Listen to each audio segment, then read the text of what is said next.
Hello students, आज हम कर रहे हैं वर्कशीट नंबर 28 जो कि 10th क्लास की साइंस की वर्कशीट है और ये वर्कशीट 7 सितंबर की वर्कशीट है। वर्कशीट कैसे शुरू करते हैं? सबसे पहले वर्कशीट का नंबर डालते हैं, वेरी गुड। उसके बाद अपना नाम लिखते हैं, फिर वर्कशीट शुरू करते हैं और डेट तो आप ऊपर मेंशन करते ही हो। चलिए, अब ये वर्कशीट का टॉपिक जो हम सबसे ऊपर डालेंगे वो है जैव प्रक्रम। जैव प्रक्रम में हम पढ़ चुके हैं बेटा, पाचन तंत्र के बारे में पढ़ चुके हैं, हम पढ़ चुके हैं श्वसन तंत्र के बारे में। अब हम बात कर रहे हैं पाचन तंत्र में निकले थे पोषक तत्व। क्या निकले थे बेटा? पोषक तत्व। और श्वसन से मिली थी ऑक्सीजन, यहाँ से ऑक्सीजन मिल रही है और यहाँ से पोषक तत्व मिल रहे हैं। ठीक, अब वो कैसे पोषक तत्व शरीर के हर भाग तक पहुँचते हैं, शरीर की हर कोशिकाओं तक पहुँचते हैं? तो सबने आंसर दे दिया, मैम रक्त के द्वारा पहुँचते हैं, और तो शरीर में कुछ चलता ही नहीं है। ठीक है, तो ये रक्त का भी इसका मतलब पूरा तंत्र होगा। ये रक्त भी कहीं से शुरू होता होगा, फिर कहीं पहुँचता होगा। बिल्कुल, जैसे हमारे घर के अंदर पानी की मोटर लगी होती है बच्चों। मोटर नीचे ज़मीन में लगी होती है और पानी पहुंचता है ऊपर, कहाँ पर? टंकी में। अब टंकी में पानी लेके जाने के लिए क्या लगे होते हैं? पाइप लगे होते हैं। फिर टंकी से पाइप आ रहे होते हैं, नीचे आपके घर में आ रहे होते हैं ना, और यहाँ पानी आपका भरा हुआ होता है। इसका मतलब पानी को लेके जाने वाला पाइप अलग, पानी को नीचे लेके आना वाला पाइप अलग होता है। बिल्कुल ऐसे ही हमारे शरीर में भी पाइप्स हैं बेटा, है ना। अब वो पाइप वैसे तो नहीं होंगे, लेकिन है। कौन से पाइप होते हैं बेटा? वो होती है हमारे शरीर में कुछ रुधिर वाहिकाएं। क्या होती हैं बेटा? रुधिर वाहिकाएं, जो धमनी और शिरा के रूप में अलग अलग है। तो शरीर में, मानव के शरीर में अगर हम बात करें, संवहन तंत्र है। कौन सा तंत्र है बेटा? संवहन तंत्र। देखो कितनी सफाई से बना हुआ है चित्र भी, ये आपको दिखाई दे रहा होगा। मानव के शरीर में मानव संवहन तंत्र है, जिसके क्या भाग हैं? एक तो पंप चाहिए, मतलब हृदय। हृदय हमारे शरीर में मोटर का काम करता है। जैसे पानी नीचे से ऊपर चढ़ता है टंकी में मोटर से, बिल्कुल सेम यही काम करता है हृदय। हृदय लगातार पंप करता रहता है, मतलब एक बार सिकुड़ता है, एक बार खुलता है, एक बार सिकुड़ता है, एक बार खुलता है। ठीक, और क्या है शरीर में? रुधिर वाहिकाएं, जो उस ब्लड को, उस रक्त को लेके जा रही हैं। कहाँ से? हृदय से हर कोशिका तक। इसके अलावा क्या है? एक है रुधिर माध्यम। क्या है भाई? वाहिकाओं में घूम क्या रहा है? रुधिर घूम रहा है। तो इसका मतलब मानव संवहन तंत्र के 3 पार्ट्स हैं। पहला हृदय, दूसरा वो ट्यूब्स मतलब रुधिर वाहिकाएं, और घूमने वाली चीज जो जा रही है उसको कहते हैं रक्त। अच्छे से समझ आ गया? चलिए एक बार चित्र देखते हैं इसका सफाई से। ठीक, ये हमारे पास मानव का चित्र, मानव संवहन तंत्र का चित्र है बेटा।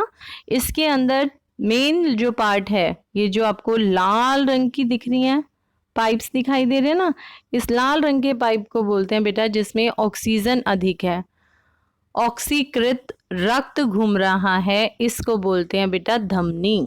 क्या बोलते हैं? धमनी। और जो ब्लू कलर की है उसको बोलते हैं शिरा। इंग्लिश में क्या नाम होता है? एक का नाम होता है, धमनी का नाम होता है आर्टरी, और शिरा का नाम होता है वेन्स। ठीक, और मेन काम कौन कर रहा है पंप करने का? वो काम कर रहा है हार्ट, मतलब हृदय। तो यहाँ हार्ट देखो, हार्ट के अंदर से पाइप निकल रहे हैं, एक जा रही है धमनी और एक वापस लेके आ रही है वेन्स। वो अभी हम समझेंगे, अभी जैसे जैसे आगे पढ़ेंगे हमें पूरा समझ आता जाएगा। ठीक है, तो हमें ये समझ आ गया कि मानव को भी भोजन, ऑक्सीजन आदि की नियमित आपूर्ति की आवश्यकता होती है, और यह कार्य एक संवहन तंत्र द्वारा किया जाता है। यह तंत्र मानव में विभिन्न पदार्थों के संवहन के लिए उत्तरदायी है। तो 3 पार्ट्स हैं संवहन तंत्र के, 3 अंग हैं।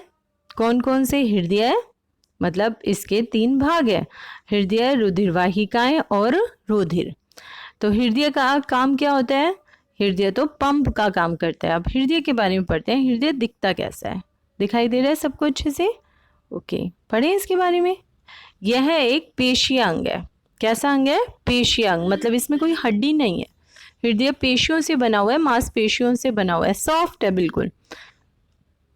इसका आकार कितना बड़ा होता है? अपनी अपनी मुट्ठी बंद करके देखो, जितनी बड़ी आपकी मुट्ठी उतना बड़ा आपका हृदय। किसी की मुट्ठी छोटी है, उसका हृदय छोटा है, किसी की बड़ी है तो उसका हृदय बड़ा है, ये समझो। ठीक है। अब मानव के हृदय के 4 हिस्से हैं। कौन कितने हिस्से हैं बेटा? 4। अब दिखाई दे रहे हैं आपको चारों हिस्से? मैं बताती हूँ आपको। एक ये हिस्सा है जो नीचे की तरफ है, एक इसके ऊपर है, ऐसे ही एक इसमें नीचे है, एक इसमें ऊपर है। हृदय को बनाना और आसान तरीके से कोशिश करूंगी, एक अलग से वीडियो आपको बना दूं, आज या कल पब्लिश कर दूंगी बेटा। उसके अंदर आपको ड्राइंग मैं बता दूंगी, हाउ टू ड्रॉ हार्ट्स। ठीक है। तो इसके अंदर 4 भाग होते हैं। एक होता है दायां अलिंद और एक होता है बायां अलिंद। अलिंद मतलब ऊपर वाला भाग। जो आपका राइट साइड है वो लेफ्ट है बेसिकली, हार्ट उल्टा। हमने जो फिगर बनाई है ये हमारा होना चाहिए था राइट, है ना, लेकिन हार्ट का ये क्या है? लेफ्ट। ठीक, मतलब कि ये क्या है हमारे पास? इसको बोलेंगे हम बायां। ऊपर वाले भाग को बोलते हैं अलिंद, नीचे वाले भाग को बोलते हैं निलय। ऊपर वाले भाग को यहाँ पर भी हमने कहा ये है अलिंद, और ये कौन सा अलिंद हो गया? लेफ्ट वाला, मतलब बायां अलिंद। और ये क्या है? दायां अलिंद। राइट। नीचे वाले को बोलना है निलय। तो ये कौन सा है? बायां निलय, और ये कौन सा है? दायां निलय। आज हम हार्ट की वर्किंग हम कल समझेंगे नेक्स्ट वर्कशीट में। आज हम इसके बारे में पढ़ लेते हैं, ये दिखता कैसा है, इसकी फिगर कैसी है। राइट। तो इसके अंदर हमने देखा कि इसके 4 भाग होते हैं। नीचे वाले भाग को बोलना है निलय, मतलब ये इधर लेफ्ट साइड, राइट साइड पे जो आपके हाथ के सीधी तरफ है वो है बायां निलय और बायां अलिंद, और जो आपके उल्टे हाथ की तरफ है वो है आपका दायां अलिंद ऊपर से और दायां ही निलय नीचे वाला भाग। राइट। इसका चित्र मैं और अच्छे से अभी आपको समझा दूंगी बेटा। ठीक। एक सामान्य वयस्क का हृदय 1 मिनट में 72 बार धड़कता है। इसको याद रख लो। जब वो नाड़ी चेक करते हैं ना, डॉक्टर्स के पास जाते हैं, वो पल्स रेट चेक करते हैं, तो वो घड़ी की तरफ भी देखते रहते हैं और उसके बाद कहते हैं हाँ आपका ठीक चल रहा है, बीपी या कम चल रहा है। बिना बीपी चेक करे हुए भी बता देते हैं, ये भी बता देते हैं आपको फीवर है या नहीं है। तो 1 मिनट में कितनी बार धड़कता है एडल्ट का हृदय? एक इंसान का हृदय नॉर्मल जो 17-18 साल का है उसका 72 बार धड़कता है। मानव हृदय एक चक्र में 70 मिलीलीटर रुधिर पंप कर लेता है। मतलब हृदय हमारा एक बार में वो कितना? 70 मिलीलीटर वो ब्लड को ऊपर से नीचे भेज देता है। राइट। चलिए अब आता है फुफ्फुस से। अच्छा, हमने ये कहा कि हृदय जो है उसका क्या काम है बेटा? हृदय का काम है पंप करना। हृदय रक्त को एक भाग से दूसरे भाग में पंप कर रहा है। इतनी बात समझ आ गई? राइट। अब ये जो पंपिंग का काम है ये कैसे करता है? ये तो खाली पंप कर रहा है, ना तो ये ऑक्सीजन मिला रहा है, ना कार्बन डाइऑक्साइड को हटा रहा है रुधिर में से। रुधिर में हर जगह ऑक्सीजन पहुंचानी है रुधिर को, हर कोशिकाओं तक साफ बिल्कुल ब्लड लेके जाना है, और वापस क्या लेके आना है? हर कोशिकाओं से एक तो उनका वेस्ट प्रोडक्ट लेके आना है जो भी उनकी कोशिकाओं में बच जाता है, या फिर और साथ में क्या लेके आनी है? कार्बन डाइऑक्साइड गैस भी लेके आनी है। हर एक कोशिका सांस ले रही है, ऑक्सीजन का प्रयोग कर रही है रुधिर में से, और क्या छोड़ रही है? Carbon dioxide. मतलब वापस लेके आने का भी काम किसका है? रुधिर का। अब पंप तो सिर्फ ऊपर से नीचे भेज रहा है, नीचे से ऊपर। उसका कोई काम नहीं है फिल्टरेशन करने का, उसको पानी को साफ करने का, रक्त को साफ करने का कोई काम नहीं करता वो। फिर ये काम कौन करता है रक्त को साफ करने का? रक्त को साफ करने का काम करता है हमारे फेफड़े, फुफ्फुस। कौन करते हैं? फुफ्फुस करते हैं, फेफड़े, लंग्स। ये क्या करते हैं? रक्त को साफ करते हैं। ठीक है। तो ये कैसे होता है? हमारे पास बेटा यहाँ आ जाओ, फुफ्फुस से ऑक्सीजन प्रचुर रुधिर बाएं अलिंद में आता है। ठीक है। और इसके संकुचित होने पर ये बाएं निलय में स्थानांतरित हो जाता है। बाएं अलिंद में आया और बाय निलय में चला गया। ठीक, अभी मैं बताऊंगी कैसे। यहाँ से रुधिर शरीर में पंपित हो जाता है। शरीर के विभिन्न अंगों से विऑक्सीजनित रुधिर दाएं अलिंद में आता है और यहाँ से इसके संकुचित होने पर ये दाएं निलय में स्थापित हो जाता है, जहाँ से रुधिर ऑक्सीजनीकृत होकर फुफ्फुस में पंप कर दिया जाता है। अलिंद की अपेक्षा निलय की पेशियां भित्ति मोटी होती हैं। अब ये देखो हमने जो नीचे बना हुआ है, अभी 1 मिनट में आपको इसको प्रॉपर समझाने के लिए आपको दूसरा डायग्राम एक दिखाती हूँ बेटा। देखो बच्चों, ये डायग्राम हमें दिखाई दे रहा है। ये यहाँ पर क्या दिया हुआ है हमारे पास, पल्मोनरी वेन्स लिखी हुई है। ये फुफ्फुस से आने वाली शिराएं हैं, ये फुफ्फुस से आ रही हैं शिराएं, और ये लेके आ रही हैं बेटा बिल्कुल साफ ऑक्सीजन वाला रक्त। ठीक, और ये किसके पास आ रहा है, बाएं भाग पर। ऊपर वाला भाग जो है ये दायां है। ठीक है, अच्छा, जो ऊपर वाला भाग होता है उसको बोलते हैं अलिंद। ये भी हमें पता है, दोनों भाग जो ऊपर के हैं वो हैं आपके अलिंद, राइट, अलिंद। और नीचे वाले दोनों भाग ये हैं ऊपर वाले भाग, ये जो दिखाई दे रहे हैं हमें। ठीक, और नीचे वाले भागों को दोनों को क्या बोलते हैं, निलय। इतनी बात आ गई समझ, ओके, निलय। ठीक है, अब ये कैसे आया ये बात करते हैं हम। तो फुफ्फुस जो है वो साफ खून भेज रहा है, साफ रक्त बिल्कुल हमारे पास भेज रहा है, राइट। ये आया हमारे पास साफ रक्त यहां से। ठीक, अब हार्ट जो है, जो हृदय है वो संकुचित हुआ, मतलब एक बार सिकुड़ा और फिर फैला। जैसे ही सिकुड़ा यहाँ से रक्त यहाँ पूरे में भर गया था, ये रक्त यहाँ से संकुचित हुआ और यहाँ पर हार्ट फैल गया, तो ये सारा ब्लड कहाँ पे आ गया बेटा, इधर आ गया। Very good.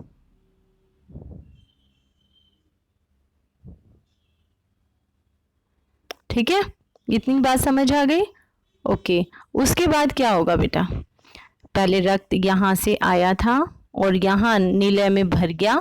अब जब इसमें भर गया, पूरा भर गया ये चैम्बर, सोचो ये कोष्ठक पूरा भरा हुआ है, जैसे ही ज्यादा भरा अब ये हार्ट दबा, दबने से क्या हुआ, जहां भी कोई पाइप और कोई खुला हुआ मिला तो ये उसमें से बाहर आ गया। तो ये बाहर किससे आ गया, धमनी से बाहर आ गया। इतनी बात समझ आ गई, ठीक है। रक्त आ कहाँ से रहा था, फुफ्फुस से आ रहा था। फुफ्फुस से आने वाली मतलब ये है फुफ्फुस शिराएं। कौन सी शिरा है ये, फुफ्फुस शिरा। पल्मोनरी वेन्स लिखा हुआ है ना, मतलब फुफ्फुस शिरा है ये, फुफ्फुस शिरा। फुफ्फुस शिरा ने ब्लड को कहाँ भरा, पहले उसने भरा अलिंद में, उसके बाद ब्लड कहाँ भर गया बेटा, उसके बाद भरा निलय में, और फिर जैसे ही हार्ट हृदय सिकुड़ा वो पहुंच गया कहाँ पर, दबाना हृदय जैसे बोल दबती है, वो पहुंच गया हमारे पूरे शरीर में, राइट।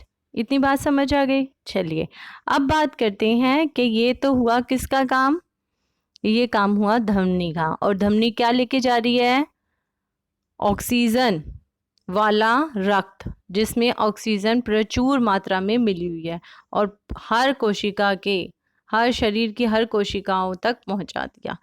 अब आएगा कोशिकाओं से वापस ब्लड। अब वो ब्लड हम कैसे दिखाएं, अलग अलग दिखाना चाहते हैं हम चित्र में, इसलिए हम दिखा देंगे उसको कार्बन डाइऑक्साइड वाला, अधिक कार्बन डाइऑक्साइड वाले को हम नीले रंग का। ठीक है, चलो नीला रंग कर लेते हैं, हम दिखाएंगे इसको नीले रंग से। तो नीले रंग वाला मतलब जिसमें ऐसा रक्त, नीले रंग का होता नहीं है, वो थोड़ा डार्क कलर का हो जाता है, लेकिन नीला रंग नहीं बोलते, ये तो हमने सिर्फ समझने के लिए कि इसमें कार्बन डाइऑक्साइड अधिक है। तो वो जो रक्त आ रहा है उसमें कार्बन डाइऑक्साइड अधिक है, और वो किसके द्वारा आता है बेटा, शीरा के द्वारा। किसके द्वारा आएगा, शीरा के द्वारा। अब वो शीरा के द्वारा शरीर के अलग अलग भागों से आ रहा है। आ गया, चलिए अब ये पहले कहाँ पे जाएगा, पहले ये यहाँ भरेगा, उसके बाद कहाँ जाएगा, मतलब अलिंद में भरा, और कौन सा अलिंद है, दायां अलिंद, और फिर पहुंचा निलय में। कौन सा निलय है, दायां निलय। और दायां निलय में जब जैसे सिकुड़ा हार्ट, बहुत अधिक प्रेशर बना, तो ये कहाँ निकल गया, ये निकला ऊपर की तरफ। ये नीचे शरीर से तो आ रहा है, शरीर में तो दोबारा जाएगा नहीं, ये गया ऊपर। ऊपर क्या है, फुफ्फुस बैठे हैं, मतलब हमारे लंग्स बैठे हैं। लंग्स हैं, वो क्या करेंगे, अब रक्त को वो साफ करेंगे, तो इसको बोलेंगे फुफ्फुस धमनी। राइट, ये है फुफ्फुस धमनी जो कहाँ जा रही है, फुफ्फुस की तरफ। और ये जो आ रही थी, ये क्या थी बेटा, ये थी हमारे पास फुफ्फुस आर्टरी, मतलब फुफ्फुस धमनी और फुफ्फुस शीरा। क्लियर है सबको, चलिए आगे अब पढ़ते हैं। तो हमने ये समझा कि अलिंद की अपेक्षा निलय की पेशीय भित्ति मोटी होती है, मतलब नीचे वाला हार्ट का जो पोर्शन है ये मोटा है, क्योंकि ऊपर वाला तो सिर्फ ले रहा है, इकट्ठा भी नहीं कर रहा, कहाँ भेज देता है, नीचे की तरफ भेज देता है। इसीलिए जो नीचे वाला पोर्शन है हार्ट का वो मोटा है, इसीलिए उसकी डबल मेम्ब्रेन, आपको सबको बाउंड्री भी दिख रही है, लाल रंग की मोटी बाउंड्री बना रखी है, ये देखो, ये लाल रंग की मोटी बाउंड्री।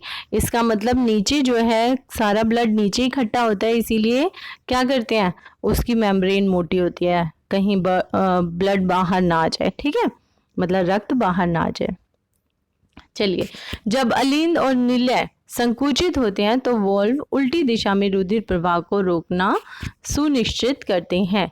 अब ये बात थी कि इसके अंदर ये वॉल्व लगे हैं बच्चों, ये जो है ना, ये वाला और ये वाला यहाँ दिख रहे हैं, यहाँ दिख रहे हैं, ये सब वॉल्व है। वॉल्व क्या होते हैं, वॉल्व बेटा अभी तो ये खुले हुए वॉल्व हैं, जब यहाँ पर ज़्यादा ब्लड हो जाता है नीचे की तरफ तो ये वॉल्व बंद हो जाते हैं, ऐसे हो जाते हैं, बिल्कुल आपस में मिल जाते हैं। ठीक, इससे क्या होता है, जब यहाँ ब्लड पूरी सप्लाई हो गई और अब वो हार्ट जो है वो संकुचित होने लग जाए, तो ब्लड जो है, रक्त ऊपर की तरफ ना जाए, नीचे ही रहे, और कहाँ जाए, पाइप के थ्रू चला जाए, इसीलिए वॉल्व बंद हो जाते हैं। तो वॉल्व खुलते और बंद होते हैं, और कब होते हैं, इनका काम क्या होता है, वॉल्व उल्टी दिशा में रुधिर के प्रवाह को रोक देते हैं कि वापस ना चला जाए। क्लियर है, इसे बोलते हैं दोहरा परिसंचरण। मतलब दोहरा मतलब 2 बार ब्लड हमारे शरीर में घूम रहा है बेटा। एक बार तो ब्लड जो है वो हार्ट से पंप होके पूरे शरीर में जा रहा है, फिर हर कोशिकाओं से वापस कहाँ पे आ रहा है, हार्ट में आ रहा है, एक तंत्र ये। अब हार्ट से कहाँ पहुंचेगा, लंग्स में ऊपर की तरफ। एक बार नीचे की तरफ गया, ये हार्ट अगर है हमारे पास, ये हार्ट है अगर, ये हमारा हार्ट है मान लो, ठीक, इस हार्ट से ब्लड पहुंचा नीचे, फिर हर कोशिकाओं तक गया और फिर वापस आया हार्ट में, एक तंत्र खत्म हो गया। ये एक हार्ट से कहाँ गया, लंग्स के पास गया, और फिर लंग्स से वो वापस आया, ये दूसरा तंत्र हो गया। इसीलिए क्या बोलते हैं इसको, दोहरा परिसंचरण बोला जाता है। मतलब रुधिर परिसंचरण के एक पूर्ण चक्कर में हृदय में 2 बार आता है रुधिर, रक्त हृदय के अंदर 2 बार आता है, एक बार पूरे शरीर में से घूमकर, दूसरी बार फेफड़ों से वापस आता है। यह सुनिश्चित किया जाता है कि ऑक्सीजनित और विऑक्सीजनित रुधिर परस्पर ना मिले, जो कि पक्षी और स्तनधारी जैसे जंतुओं में उच्च ऊर्जा की आपूर्ति में सहायक होता है। ठीक है, जिससे कि बीच में एक मेम्ब्रेन है, एक मोटी सी, ये क्या करती है, ये इनको मिलने नहीं देती, इस ऑक्सीजनित रुधिर को और विऑक्सीजनित रुधिर को आपस में मिलने नहीं देती। क्यों, क्योंकि अगर ये मिल गया तो हमारी कोशिकाओं के पास दोबारा से क्या पहुंच जाएगी, ऑक्सीजन पहुंच जाएगी, और ऑक्सीजन पहुंचेगी तो हमें ऊर्जा नहीं मिलेगी। ठीक है, तो ये था हमारा हार्ट। अभी मैं दूसरी वर्कशीट भी बना देती हूँ बेटा, जिसके अंदर आगे के कंपोनेंट्स को हम डिस्कस करेंगे विद क्वेश्चन आंसर। इसमें हमने वर्किंग ऑफ हार्ट देख लिया है।